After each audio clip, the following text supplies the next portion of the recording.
Good. Glad. Finally. All right, sorry about the wait. Oh man, that takes hours. Welcome. How are you? I'm fine. How are you? Very good. My name is Drew Briscoe. I'm a program manager for Aptiv. Uh-huh. Welcome to the Aptiv and Lyft self-driving rides. Thank you very much. This is Thomas. He's going to be our Thomas. safety driver for the day. Okay. So I'm going to be your host. All Direct right. questions to me. Good. Thomas is going to keep concentrating on the road here and make sure everything goes safely. Wonderful. Ask you to fasten your seat belts if you would. You can take still shots in the car, no video if you would. And what we're going to do... We can take a shot? Still shots. Yeah, still shots. Right. Okay, no problem. What we're going to do is we're going to start out here in manual mode through the parking lot, and then once we get out on the road, on our way to manual, right. Okay. And you'll see that up on the thing here. And if I could have you confirm your ride down there on the bottom, and that should get us started on the app there. And I think we're all ready to go. Wonderful. So you guys from Troy, Michigan, or here? I'm actually from Kokomo, Indiana. Kokomo, Indiana. And Thomas is actually from Las Vegas. I see. So what you're going to see, as you probably saw back at the static display back there, the vehicle has 21 sensors, which are a combination of LiDAR, radar, and vision. Okay. And LiDAR and radar are split between short range and long range applications or functionality. And we take that information and fuse it together. And then the vehicle, we have a route to Mainland Bay, and then it's going to change that route based on the surroundings and what it senses around the vehicle. Okay. So in the display here that we have, the majority of the data that you're going to see here is all from our LiDAR sensors. I see. Because it just is easier to show that in the screen and give you an idea of what the vehicle's seeing and how it's reacting. Okay. So the orange dots that you have here are the route that it's planning. Okay. You can see the white Autonomous dots. driving. So he just put it in autonomous mode. So he's got his foot off the brake, off the gas, and got his hands off the wheel, and it's driving itself right now. Until this guy walked out in front of it, and now it's changing to manual. He went ahead and put it in Autonomous driving. until we get around this guy here. So he's back. The turn is all being done autonomously. We knew the status of that light because it was not only with our vision systems, which is a redundant system, but we also get the status of that through the DSLP that we have in 47 of the traffic lights throughout our routes here, so we can get that information. So the vehicle just slowed down because that vehicle pulled out in front of us like that. So the lane change that you saw earlier, it knew it's gonna, through the route, that it's gonna have to get in the left-hand lane to get onto the strip. And so it just looks for access when it can come over and make that lane change. What is that, the lower right down here? That just gives us a status of the systems, so that the driver knows what the status is of the systems. So 2 green lights shows just status of the overall autonomous driving system. Okay, good. Okay. So it's automatically changing the lane now. Correct. Yep. That's all on its own. So you already put some pathway to the Mandalay Bay now? Yeah. So what we do, we have high definition maps. Okay. That it's provided by here? I don't know who the provider is of the original high definition maps that they start out with. So they start out with a base high definition map. Okay. And then what we do is we drive the different routes and add additional data for localization data that we require for the vehicle through some mapping that we do to just add to that database for the vehicle. And so then once we get the full complement of data that we require for the vehicle to drive, then that route would be acceptable for us to take.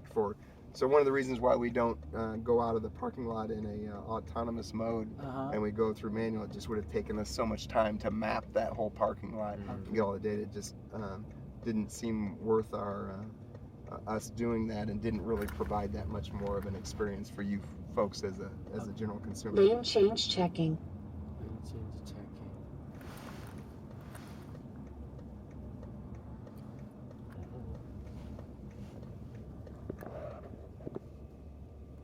So you can see it's picking up like the back and side of the vehicles around it. Sure. So that one car just go by, you can see that it's picking up those vehicles as it goes by. So those green dot is the LiDAR raw data, right? Right, yeah, those kind of aqua colored dots exactly are from the LiDAR. What about the red on the right? Below that? Bottom? Oh, up here it's probably... No, I mean the below red. Oh, down here? Yeah. I think that it's indicating that it's going to want to make a lane change I see. on this one corner. Remember it said lane change checking, so it's saying, okay, I know my next maneuver that I want to make is going to be a lane change based on where I'm going, and so it's just was checking to see if it was okay to do that. That's good. Lane change checking. In this case, there is no Changing lane. lane on the ground. Actual lane. I mean, Lane mark? lane mark. Lane change Yeah, checking. So in this case, I mean, we know where, because we've mapped this, right? Okay. We know where the lanes are, and we've got 2 GPS Okay. on the top, so we have a very accurate GPS Lane location of change where the checking. vehicle is at any given time. Sure. So we know what our original map of a destination is at the Mandolin Bay and the route that we'd like to take when we need to get over to make turns and stuff like that. And so then it just adapts with all the vehicles around it when it can make those lane changes and things to get you to your destination. So you can see we've got the status of that traffic light, probably in this case via the traffic light communicating to the vehicle. Because if you notice when that truck was in front of us, it blocked view from us, so it probably blocked it from the camera Lane too. change checking. But then as we got closer, we would have that Changing data, and lane. it can have a redundancy system to validate what those lights are. So each traffic light provides a DSRC. DSRC, yeah, we've worked with the city I see. and the county to be able to add DSRC to these traffic lights so that we can communicate with our vehicles. I see. And with all autonomous driving, as the technology develops, there's going to be a lot of infrastructure changes that we'll have to take into account to communicate fully autonomous vehicles so that they can gather additional information so that So you work on this autonomous vehicle many years? So no, actually I am a program manager I see. for the autonomous vehicle, and I started in August, I see.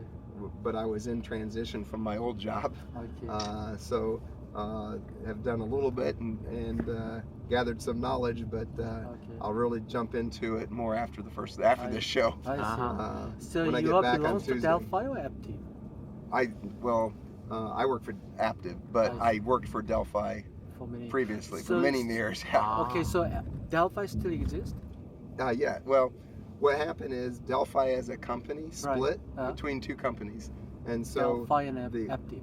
Yeah. So Delphi Technologies. I see. So the powertrain and power electronics divisions. Power electronics does electrification for hybrids and electric vehicles. Those 2 divisions split off and became Delphi Technologies. I see. And everything remaining, all the infotainment, the autonomous driving, active safety, passive safety, the connection systems, we became Aptiv. Oh, I see. Okay, so now they're 2 separate companies as of December the 5th. So headquarters of Aptiv is in Kokomo, Indiana? No. I think they're putting a new technology center for our North American headquarters, and it's going to be in Boston, I believe. But that center is not up and running yet. I see. But still, Delphi headquarters is in Troy, Michigan. Actually, well, legally, I think they're owned out of Europe somewhere. Is that right? I think for Delphi tax reasons, is legally they're out of Europe. And the same with Aptiv. For tax reasons, we're out of England somewhere. So you've been working for Delphi for many years? Yeah, I've got. I think I got 28 years with Delphi. Okay. Yeah. In fact, when I hired in Kokomo or where? In the majority of my time in Kokomo, and it was Delco Electronics back then, see, sure. because we were a solely owned subsidiary of Hughes Electronics, which was owned by General Motors. Okay. And so when I started out, that's where I was. And then I did 3 years in a joint venture in Tucson, Arizona, that we worked with Raytheon on radar systems. And at that time, both, well, originally when the joint venture was set up, both Hughes Electronics Autonomous driving. and Delco was were owned by General Motors. Okay, good. Just a second. Just momentarily, you just push changing to the manual when you stop. Any reason why? Safety wise, you push the pedal, the brake pedal. Yeah. So I think what happened is it was. Lane change I mean, checking. sometimes it. Changing lane. For their own safety, not sure exactly what the vehicle is going to do, they will override. And a lot of times the vehicle might have done just fine, but just to make sure everything is good, they sometimes override. We had a situation the other day where the vehicle was traveling completely safely, but there was a taxi that decided they wanted to be in our lane more than we did, evidently, or he needed to be in our lane more than we did, and he drifted over into our lane as we were making a left-hand turn. And our driver, of course, is watching. That's why we have safety drivers here, and he has his hands hovering around the wheel and feet hovering around the brakes and that. Matter of fact, we are working on the autonomous driving also, so we are now familiar with what you're talking about now. Sure. But anyway, honestly, okay, I've been working for General Motors for many years before I joined the other company. Oh, okay. Yeah. Yeah. So what did you work with? Well, what actually, products? I was in GM Research Lab. Oh, okay. That was a long time ago. Okay. So I've been in Kokomo many times. Oh, yeah? Many times. Yeah, Sure. in big, beautiful Kokomo, right? Do you know Dan Brown, Mr. Dan? Andrew Brown. I'm Andy sorry. Brown. Yeah. He was my boss. Okay, yeah, Andy Brown. Did you know Who? Bruce Moore? Did you know Bruce Moore at all? No. Bruce Moore, he worked out at Hughes for a while, and then he came to Kokomo several years ago, and he before he retired, he was working on contract, because I think Andy Brown had kind of a dual role, right? He was a chief technologist, Right, exactly. and then he also did like government contracts and things like that. And government grants. He's still working on that? He's No, still I don't. He I don't. retired? I think he left the company. I'm not. Yeah. Okay. So, yeah. I see. So Glenn DeVos is now. Did you know Glenn DeVos is our chief technologist I now, see. our technology officer. I see. Prior to that, it was Jeff Owens. Did you know Jeff Owens? Jeff Owen, very familiar. Yeah. So Jeff Owens was the originally the president, or well, at least in Kokomo, he was the CEO and president of the Electronics and Safety Division. Oh, okay. And then he then became the chief technologist for Delphi, and then he retired probably about a year ago. I see. I got you. So Wonderful.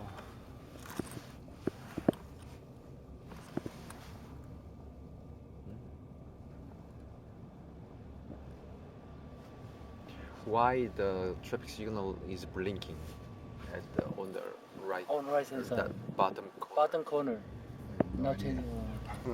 Good question, but I don't know the answer. They just updating of the. It might be updating. completely refreshing the screen. I don't know.